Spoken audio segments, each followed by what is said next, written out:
Salve galera, eu sou o Jeff e hoje eu vim aqui falar para vocês um pouquinho sobre a nova coleção que saiu, Assassinatos na Mansão Karlov, e eu fiz aí um top 10 cartas para Commander. E eu já adianto que as cartas que eu vou citar aqui, elas são pautadas na minha opinião, então é bem provável que muita gente aí discorde das cartas que eu coloquei, mas isso não impede que você discorde. Você pode comentar aí no vídeo o que você acha que não deveria estar aqui ou o que você acha que faltou, mas já adianto que vai ser a minha opinião, que sou um jogador de Commander 500 na maioria do tempo. Também gosto de jogar um CDH, um Conquest e tal, mas como o Commander 500 tem sido o formato mais presente atualmente aí na minha vida, eu vou falar um pouco melhor sobre as cartas e o uso delas no Commander 500, beleza? Já adianto também que saiu um artigo meu na Liga Magic e falando exatamente sobre as 10 melhores cartas da coleção, então se você quiser ver, eu vou deixar o link na descrição do vídeo e bora lá! E bora começar com a Delny, Streetwise Lookout, que vai ser uma menção honrosa nesse vídeo, então não vou me estender muito. E ela é facilmente uma das melhores cartas dessa coleção, porém ela custa mais R$ 130, pelo menos é o que está custando agora quando eu estou postando esse vídeo. Talvez ela abaixe um pouco de preço, mas eu particularmente acredito que ela não vai abaixar muito mais do que isso, porque ela é uma carta muito boa, não sei nos construídos, mas no Commander ela é uma carta muito boa, que tem um efeito muito bom para a maioria dos decks que jogam mais competitivo, e eu acredito que ela realmente seja uma das melhores cartas da coleção. Só que eu deixei ela como menção honrosa justamente porque o preço que ela está custando é muito alto para a gente colocar num deck de Commander 500. R$ 130 é um quinto do valor do deck, praticamente, é um pouco mais que isso. Então, eu creio que ela seja uma carta boa, seja uma carta que, se você tem ela, vale a pena colocar no seu deck, seja ele casual, CDH principalmente, no Conquest, com certeza ela vai ter espaço, mas no Commander 500, por conta do budget, ela não entra. Mas ela é uma criatura de 3 manas que tem dois efeitos. Um deles, ela não deixa suas criaturas de poder 2 ou menos ser bloqueadas por criaturas de poder 3 ou mais, o que ajuda muito, muito, muito nos decks de Tymna e decks que precisam causar dano direto no oponente, além de fazer com que as habilidades desencadeadas das suas criaturas de poder 2 ou menos desencadeiem uma vez adicional. Repito, o deck de Tymna fica extremamente mais forte, e não só a Tymna, né? A gente tem aí atualmente muitas criaturas que têm um efeito desencadeado e com poder 2 ou menos, que pode ser muito importantes no campo. Então, mesmo que você não aproveite a primeira habilidade dela, a segunda no Commander é muito forte. Então, infelizmente, ela não é uma carta que vai entrar em nenhum deck meu por conta do budget, mas ela é com certeza uma das melhores cartas dessa coleção para Commander. Agora que eu já tirei o elefante branco da sala, vamos continuar para o top 10 de fato, que são as cartas que servem nos decks de Commander 500 e que eu acho que foram umas adições muito, muito importantes pro formato atualmente. Eu vou começar aqui agora por uma estante de 2 manas azul, que é a saída não autorizada. Ela basicamente é um bounce com um efeito extra de surveio. Como você tem no artigo, a gente veio de uma época onde os únicos bounces que tinham um efeito extra, que tinha essa maleabilidade, era o Blink of an Eye, que te dava um draw, e o Into the Royal, que também te dava um draw, por 4 manas. Esse bounce, além dele devolver uma criatura para a mão do dono, você ainda consegue fazer o surveio, que para muitos decks é muito melhor que um draw, porque você consegue controlar a entrada de alguma carta no cemitério. Então eu acho que, apesar dela ser uma carta muito genérica, ela custa muito barato, faz um efeito bom, e eu vejo muitos decks onde eu tiraria alguma coisa para poder colocar ela, principalmente se for esses 2 bounces que eu citei antes. Então, com certeza ela merece estar no top aí, por conta da sua versatilidade, vamos dizer assim. Nessa mesma linha, a gente também teve uma mágica instantânea vermelha, de 2 manas, que é o Exigir Respostas, que ela é basicamente um loot em instant speed. Até então, a gente só tinha o Tree of Possibility, que também é um loot em instant speed. A diferença do Exigir Respostas é que você pode descartar uma carta da mão ou sacrificar um artefato como custo adicional. Então, muitas vezes você não quer perder a carta da mão, você pode sacrificar um artefatinho que esteja no campo, dar os seus draws e também pode usar ela como loot, descartando uma carta como custo adicional. Eu vou fazer um vídeo só falando sobre o quanto loot é bom em formatos competitivos de Commander, mas para quem gosta desse tipo de carta, agora vai ter mais uma aí para poder formar uma duplinha com Tree of Possibility. E vamos lá. Nossa próxima carta é Fuga da Prisão, uma sorcery de 2 manas, né, nas cores Gru, uma verde e uma vermelha, que te permite olhar 6 cartas do topo do seu deck, escolher uma criatura entre elas e colocar na sua mão. E caso ela custe 2 ou menos, ela pode ir direto pro campo. Escolhi colocar essa carta aqui no meu top porque eu acredito que, apesar dela não ser tão genérica, ela vai servir muito em vários decks que carecem de tutor. As cores dela, verde e vermelho, já são uma combinação de cores que você não vai ter tanto acesso a tutor. E, tipo, apesar de contrariar muita gente, no Commander 500, mesmo tendo verde, a gente fica um pouco sem opções por conta do budget. Muito tutor bom, que realmente ajuda nos decks, eles acabam não entrando por conta de custar muito caro. E essa carta em específico, além de ser barata, ela ainda resolve um pouquinho esse problema buscando uma carta tipo, direto no topo do deck. Se ela procurasse menos cartas do que 6, eu acho que ela não seria tão boa assim. Mas 6 cartas pode não parecer, mas é bastante coisa. E mesmo que você não ache uma criatura de custo 2 ou menos, você adianta bastante o top deck, consegue, tipo, controlar melhor o seu top deck e tal, garantir que você vai ter uma carta na mão, e querendo ou não, é uma carta de advantage.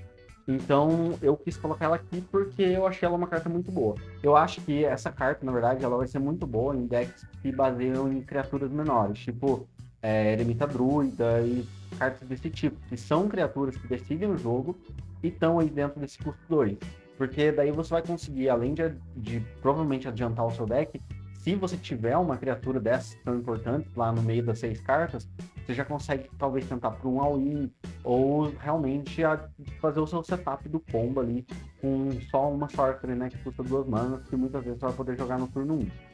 Então, eu acho que por conta desses fatores, ela merece estar nesse top. Mas, diferente de algumas cartas que a gente vai falar aqui, ela acaba sendo um pouquinho mais específica do que as outras.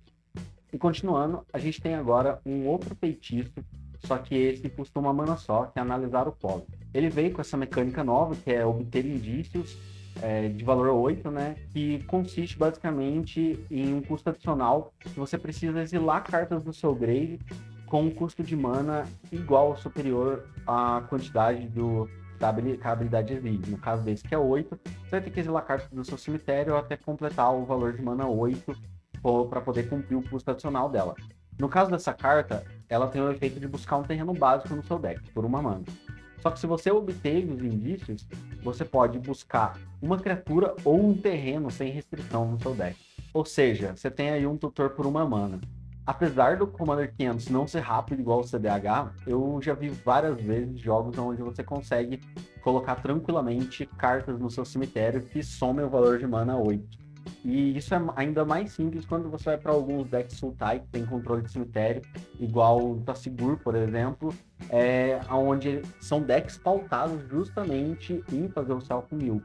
Nesses decks, a gente ganhou um tutor gigantesco. É óbvio que muitas listas não vão conseguir utilizar ela no early game, mas na maioria das listas que eu jogo, pelo menos, que usam controle de cemitério e que estão aí em ascensão no formato, é bem provável que essa carta vá ver jogo, e por mais que ela seja uma carta, entre muitas aspas, morta no early game de muitas listas, eu acredito que ainda assim ela é uma carta boa, porque ali pro meio do jogo, mais pro late game, ela sempre vai ser uma carta muito útil, que pode colocar uma criatura na mão, pode colocar um terreno qualquer na mão, e apesar da gente não ter muitos terrenos utilitários num preço legal para colocar nos decks de Commander 500, ainda assim a gente tem um ou outro aí que são bem importantes em algumas estratégias. Então, acredito que o Analisar o Pólen é uma das melhores cartas desse top 10, assim, e eu tô levando bem pro lado passional, porque foi com certeza uma das que eu mais gostei. Seguindo em frente, então, a nossa próxima carta é Krenko, Barão da Rua do Estanho, que é uma das poucas criaturas lendárias que eu coloquei nessa lista. Esse Krenko, ele custa 3 manas, é um 3/3, tem ímpeto e tem uma primeira habilidade ativada, que você vira ele, sacrifica um artefato e coloca o marcador +1/+1 em cada Goblin que você controla. Para os decks mais casuais, ele é realmente muito forte. Só que ele tem uma segunda habilidade que fez com que ele entrasse nesse top para mim. Que quando um artefato seu é colocado no cemitério, você pode pagar uma mana vermelha para criar uma ficha de Goblin 1/1 com ímpeto. Basicamente, ele faz com que qualquer tesouro seu vire uma ficha de Goblin 1/1. E isso é muito bom, porque muitos decks conseguem lupar tesouros. Então, muitas vezes você faz, tipo, 1000 tesouros e não consegue finalizar o jogo.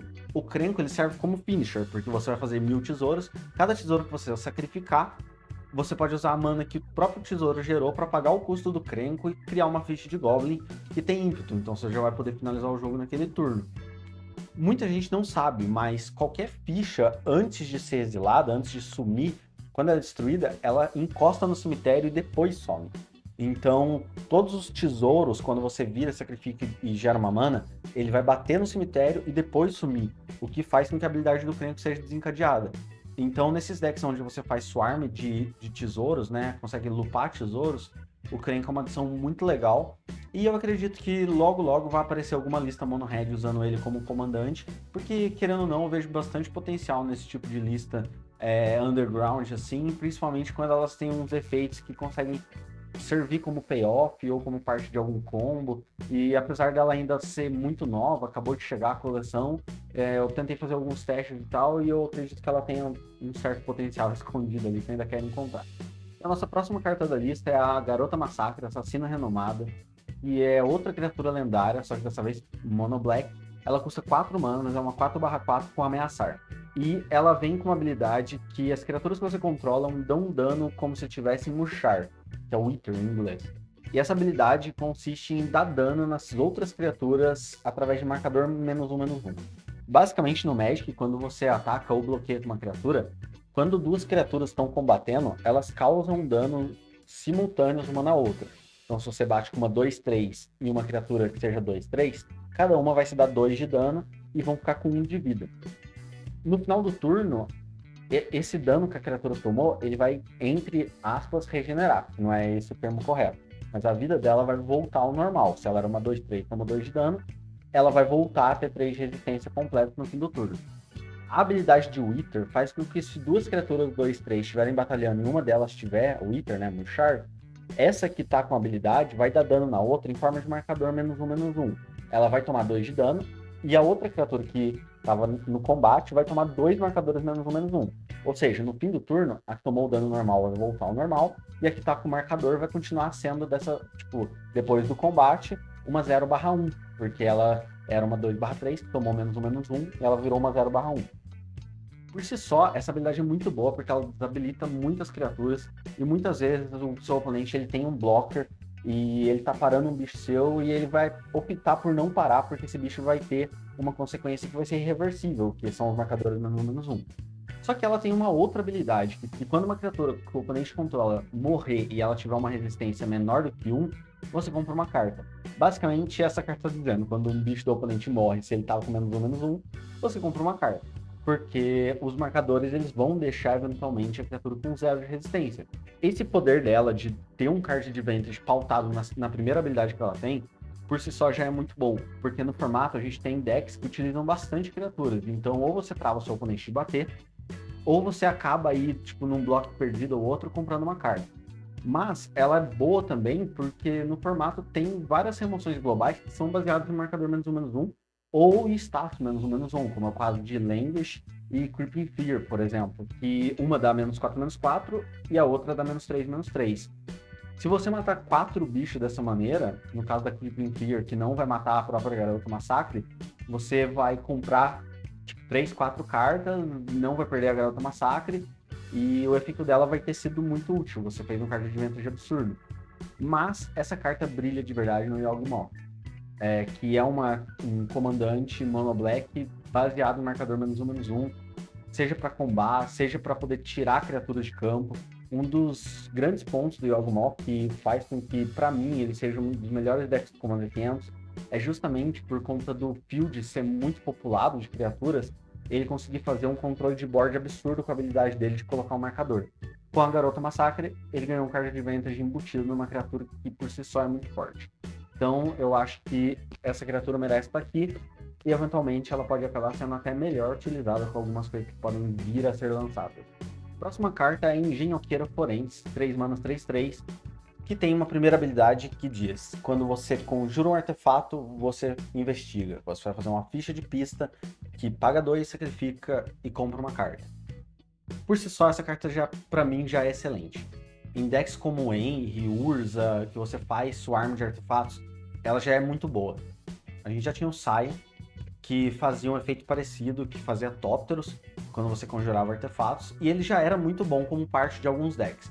Mas ela, além de fazer artefatos, ela faz um artefato que vai te garantir um draw, o que é muito melhor do que ter só um Tóptero lá perdido. E ela vem com uma segunda habilidade que complementa a primeira, que ela diminui o custo de ativação dos seus artefatos em 1, não podendo diminuir para menos do que 1. Ou seja, suas pistas vão passar a custar 1 mana por draw. Então, essa criatura, ela te garante um swarm de artefatos, ela te garante que a cada artefato que você conjurar, você vai fazer um draw extra, e pagar 1 mana só para poder fazer esse draw com a pista é muito bom. A gente vê decks como Tivit, por exemplo, que fazem o draw com a pista custando 2 e já tira uma vantagem absurda nisso. E essa criatura, ela faz com que você reduza esse custo e aumente o proveito que a carta traz, sabe? Tipo, vários decks como Tivit, até a própria Joira, que não vê jogo faz muito tempo, eu acredito que vão se beneficiar dessa carta. E ela é aquele tipo de criatura que, como o próprio Matheus Nogueira disse quando a gente estava conversando sobre a coleção, ela dá um gostinho de querer montar um deck baseado nela, sabe? Então, eu acho que ela, se fosse para fazer aí um top 5, com certeza ela estaria dentro do top 5 melhores cartas da coleção, porque ela abriu possibilidade para muita coisa legal dentro do formato. Indo agora para uma remoção, uma mágica instantânea de 2 manas, a gente tem aí um Longo Adeus, que é um removal pontual que não pode ser anulado. Ele tem uma restrição, que a criatura que ele dá alvo precisa custar 3 ou menos, mas ele não pode ser anulado. E já está escrito na carta, isso passa por cima de salvaguarda, né, o Ward, e é simplesmente uma carta excelente. Você tem um removal agora no formato que, apesar da restrição de custo, ela não restringe por cor, ela não restringe por tipo, e como a gente sabe no Commander 500, no Commander mais competitivo, a maioria das criaturas elas vão ter o custo 3 ou menos, então é uma carta muito versátil que vai ser útil na maioria das vezes. Essa restrição dela quase não vai pesar na hora do jogo, e o fato dela não poder ser anulada faz com que você simplesmente tire uma criatura que você queira. Se você quer remover um bicho 3 ou menos, você vai remover e pronto. Dificilmente ela vai ser parada. Óbvio que a gente tem aí misdirection, outras coisas que mudam o alvo, mas na maioria das vezes ela não vai poder ser parada porque ela não pode ser anulada. Então, acredito que Longo Adeus foi uma adição muito boa, muito boa mesmo para quem joga Commander. Em penúltimo lugar, a gente tem aí a segunda melhor carta, na minha opinião, que é o nosso True Porteiro. O True Porteiro é uma carta de 2 manas, 1/2, voar e lampejo. Cartas com lampejo já costumam ser um pouquinho mais eficiente do que as outras que fazem efeitos parecidos. Tipo, lampejo é uma habilidade muito boa de qualquer modo. E ele basicamente não deixa criaturas ou artefatos entrando no campo de batalha desencadear suas habilidades. Basicamente a gente tem aí um stacks que vai para a criatura, vai para artefato, tem lampejo, às vezes você pode esperar até o último momento do oponente castar alguma coisa importante para você fazer ele por cima. Ele vai parar muita coisa forte no formato, ele vai parar muito artefato bom, muita ETB de criatura que poderia ganhar o jogo. A gente tem muito tutor em forma de criatura, a gente tem muito artefato que tem habilidade desencadeada quando entra. Eu não preciso me alongar muito, esse é o tipo de carta que sempre que vem, tem um deck ou outro que ela vai entrar com certeza absoluta. Ela, apesar de parar os ETBs, ele não para a habilidade ativada, então a maioria dos stacks do formato vão conseguir usar sem muita penalidade. E o único problema que eu vejo de verdade nessa carta é o mesmo que eu falei da nossa primeira carta, que foi uma menção honrosa, que é justamente o valor que ela tá custando. Ela tá bem mais de R$30 e muitos decks aí não tem esse budget para poder abrir mão na hora de construir. E a gente tem uma quantidade boa de destaques, querendo ou não. Toda coleção vem uma ou outra carta que entra nos decks de destaques, que tem um efeito de destaques bem forte. E apesar dessa carta ser muito forte, eu imagino que muitos decks vão optar por não usar por conta do preço, mas com certeza ela é um dos melhores destaques que já vieram nas últimas coleções. E finalmente vamos para a carta que eu considero a melhor carta dessa coleção, a minha carta favorita da coleção, que é o Novelista Policial. Ele é um Goblin de 3 manas, 1/3, que tem uma habilidade desencadeada que diz que toda vez que um artefato seu vai para o cemitério, você pode gerar uma mana vermelha. A gente sabe como geração de mana em habilidade é uma coisa muito poderosa no Commander. Diga-se de passagem, a gente já tem a Birge, que quando você casta uma mágica vermelha, você pode fazer uma mana vermelha. Mas o Novelista Policial ele é muito mais genérico do que a Birge. Nele você consegue utilizar os tesouros como uma forma de gerar 2 manas, porque para cada tesouro que você sacrifica para gerar uma mana, você vai gerar uma vermelha adicional. Qualquer pista que você sacrificar vai te devolver uma mana, o que de uma certa forma serve como se fosse um diminuidor do custo, e eu coloco entre aspas, porque se você não usar a mana ela vai sumir. Mas de modo geral, ela é uma carta muito versátil, muito boa. Tem muitos artefatos que têm efeitos que você precisa sacrificar eles para ser utilizados, mas eu acho que realmente o que faz essa carta ser excelente é o fato de que os tesouros vão ser muito potencializados enquanto ela estiver em campo. Muito deck vai usar, muito deck vai optar por não usar por conta do custo 3, e por mais que pareça que não faça diferença a criatura custar 3 manas, a gente vê aí, por exemplo, Goblin Nebber. Goblin Nebber é uma criatura excelente e não vê tanto jogo por conta de estar numa curva meio alta, que o 3 é uma curva meio alta, mas no caso do Criminal Leash ele tem uma habilidade que para mim é muito forte, vai ajudar vários decks a conseguir chegar no ponto onde eles querem mais rápido, vai ter um early game bem consistente, porque muitos decks eles saem do early game depois do turno 4, e se você conseguir fazer ele no turno 2, num deck que faz tesouros, ele vai potencializar em muito o jogo. Eu vejo ele fácil numa Magda, eu vou colocar ele fácil no meu Malkuitana, então eu acho que por conta da versatilidade dele, do quanto que ele abrange dentro do formato, ele com certeza é uma das cartas mais fortes da coleção, a minha favorita da coleção, e com certeza ele merece aí protagonizar esse top que eu fiz. Então foi isso, galera. Basicamente eu quis reunir aí 10 cartas que eu gostei, mas eu entendo que muita gente pode não concordar ou pode achar que eu deixei alguma outra carta de lado. Teve uma lendária aí que bastante gente tava falando dela, que eu acho que ela é Gru ou Naya, que se ela for bloqueada você pode desvirar suas criaturas para bater de novo. Eu particularmente preferi não colocar ela aqui porque eu achei ela muito específica, muito limitada. Uma hora eu faço um vídeo só falando sobre os meus critérios para colocar uma carta ou não dentro do meu top cartas de coleções.